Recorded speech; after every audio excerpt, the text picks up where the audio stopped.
अगर कभी कोई लड़की तुम्हारी बाहों में बेहोश हो जाए और फिर आंखें खोलकर तुम्हारी आंखों में देखे तो समझ लेना कि इसे प्यार कहते हैं, याद रखना।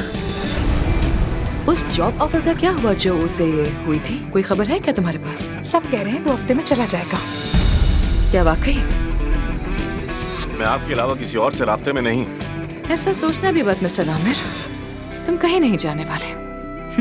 मैं भी देखती हूँ कैसे, देखते जाओ बस। वो चाहता है कि मैं उससे माफी मांग लूं, लेकिन वो चाहे तो पूरी जिंदगी इंतजार करे, मैं उससे माफी नहीं मांगूंगा। आप ऐसा करेंगे काया साहब?